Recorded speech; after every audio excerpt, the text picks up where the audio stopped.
G'day guys, Butcher Jared here. I got a new knife, Japanese slicing knife. I cannot pronounce the name of it, so I figured I wouldn't bother. So I thought I'd just cut some steaks, see how it went. Actually, it wasn't so good. I think it just must be the shape of it. Like you can see on the back, they really end in just a really straight line, and it just wasn't that great for slicing steak. Like it just caught up on everything. The shape wasn't that brilliant, so it was a bit odd. We probably won't do that again. But what do you do? Scotch fillet looked good though. This is our marble four score, I think. Grass-fed Scotch fillet we're putting out. This was last Saturday, so I think actually pretty much all the beef was a marble score 4, which is pretty cool. We got lucky on that. Meat prices came back a little bit, probably about 2 weeks ago. So instead of like just getting cheaper meat, we just opted for better meat for the same price than what we were paying before, which is pretty cool. So I feel it here. Just scrape that silver off. So different sharpness this. See how it was like going through the silver skin? It was very bizarre. It's ridiculously sharp. Just was straight out of the box. Like it just gave it a steel and off it went. But yeah, as I said, just the wrong shape for the job. But anyway, probably good for sashimi, whatever else they do. And good for steak. But anyway, here's the eye fillet. I was cleaning that up, removing all the silver. That's about it. Off it goes. Nice thick slices. No one seems to like small eye fillets in this shop, so we always do big ones. But yeah. Anyway, so Western knives win for this job.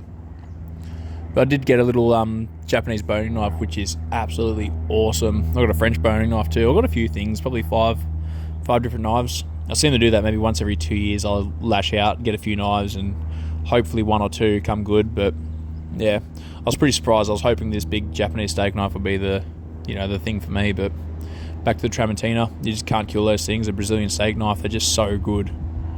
Look at that Scotch, gorgeous. And what do we got next on the rank? We got a rump. Cool.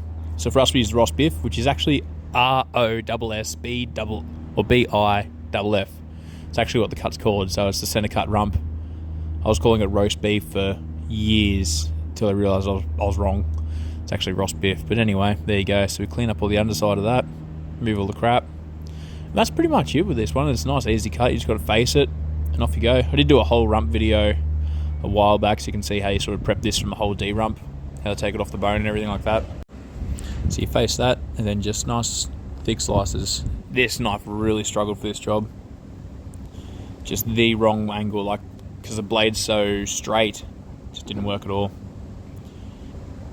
Anyway, the more you know, you got to try these things. Hopefully I've tried this and now you guys don't have to try this.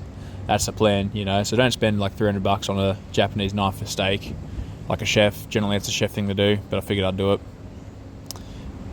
Hey, look at that. See a bit of halfway how I flipped that over? They're the face. So you always want that big side as the face. Go, gorgeous. Nice rump. So I think I ended up cutting about 30 kilos of that rump that day. Rump steak just seemed to be the Saturday. Everybody wanted rump steak. They're beautiful. I think we should have a strip loin next. We had ribeyes on $17.99 a kilo, so I didn't need to cut any ribeyes or any T-bones. We did like giant tubs of them, and that was it. So there's no point doing T-bones when ribeyes are that cheap, So your sirloin or your porterhouse steak or your New York strip or your strip loin, whatever you want to call it, That many bloody names, this steak, but it's a good steak. Not my favourite, actually. I don't really like it at all, to be honest. The people love it. Nice and lean, I suppose, just with the fat on top, so you can cut that off pretty easy and have a super lean steak. But yeah, don't have too much to say about this video, It's just a bit of cutting, a bit of different steaks, how we do it all. Looking pretty good here. So I like doing these nice and thick. See that yellow fat, you can tell they're from grass. Good marbling. MB4, that's probably my favourite marble score, I reckon. You can keep your Japanese stuff, you can keep your MB9. MB4 for me is exactly where it's at. That is good beef. As long as it's aged properly, either wet age or dry age, doesn't really matter. As long as it's got that age on it, it's good.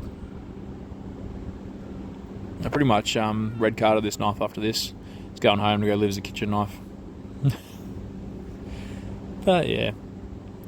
Anyway, that's the video. I doubt anyone's made it up to this part. Give me a comment, actually, if you made it to 5 minutes. I don't think anybody really makes it up to 5 minutes in our videos. But there you go, look at that. Gorgeous steak. It's a bit of steak porn for a Saturday morning. Done. Have a great day, guys.